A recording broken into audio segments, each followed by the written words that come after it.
ಇನ್ನು ಕೆಲವೇ ಕ್ಷಣಗಳಲ್ಲಿ ವಿಶ್ವ ಮಹಾಸಮರಕ್ಕೆ ಕಹಳೆ ಮೊಳಗಲಿದೆ.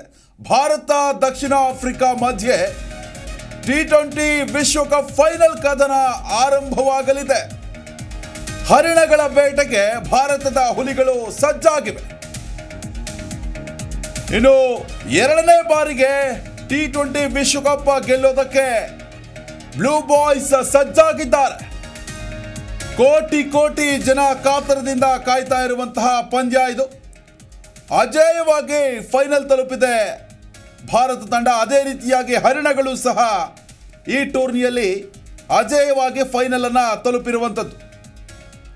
ಫೈನಲ್ ಫೋಬಿಯಾದಿಂದ ಹೊರಬರುತ್ತಾ ಇಂಡಿಯಾ ಅನ್ನೋ ಒಂದು ಪ್ರಶ್ನೆ. ಯಾಕಂತಂದರೆ ಸತತವಾಗಿ ICC ಟೂರ್ನಿಯಲ್ಲಿ ಫೈನಲ್ ತಲುಪ್ತಾ ಇದ್ರೂ ಕೂಡ 2023ರ ಏಕದಿನ ವಿಶ್ವಕಪ್ ಫೈನಲ್ ಪಂದ್ಯದಲ್ಲಿ ಆಸ್ಟ್ರೇಲಿಯಾ ವಿರುದ್ಧ ಭಾರತ ಸೋತು ಹೋಗಿತ್ತು.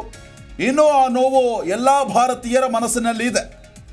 ಆದರೆ ಅದರ ಮುಂದುವರಿದ ಭಾಗವಾಗಿ ಈಗ ಮತ್ತೆ ಫೈನಲನ್ನು ತಲುಪಿರುವಂಥದ್ದು ಭಾರತ. T20 ವಿಶ್ವಕಪ್ ಮಹಾಸಮರದಲ್ಲಿ ಹರಿಣಗಳನ್ನು ಬಗ್ಗು ಬಡಿಯುವಂತಹ ಉತ್ಸಾಹದಲ್ಲಿ ಬ್ಲೂ ಬಾಯ್ಸ್ ಇದ್ದಾರೆ. ಆದರೆ ಸೌತ್ ಆಫ್ರಿಕಾ ಕೂಡ ಯಾವ ತಂಡಕ್ಕೂ ಕೂಡ ಕಡಿಮೆ ಇಲ್ಲ. ಬೌಲಿಂಗ್, ಬ್ಯಾಟಿಂಗ್, ಫೀಲ್ಡಿಂಗ್ ಮೂರು ವಿಭಾಗದಲ್ಲೂ ಕೂಡ ಭರ್ಜರಿ ಪ್ರದರ್ಶನವನ್ನು ನೀಡ್ತಾ ಇರುವಂಥದ್ದು. ಮತ್ತೊಂದು ಕಡೆ ಭಾರತ ಕೂಡ ಬಲಾಢ್ಯ ತಂಡವಾಗಿದೆ. ಅಜೇಯವಾಗಿ ತನ್ನ ಆಟವನ್ನು ಮುಂದುವರಿಸಿದ ನಾಯಕ ರೋಹಿತ್ ಶರ್ಮಾ ಸಾರಥ್ಯದಲ್ಲಿ ಭರ್ಜರಿ ಪ್ರದರ್ಶನವನ್ನು ನೀಡೋ ಮುಖಾಂತರವಾಗಿ ಫೈನಲ್ ತಲುಪಿರುವಂಥದ್ದು.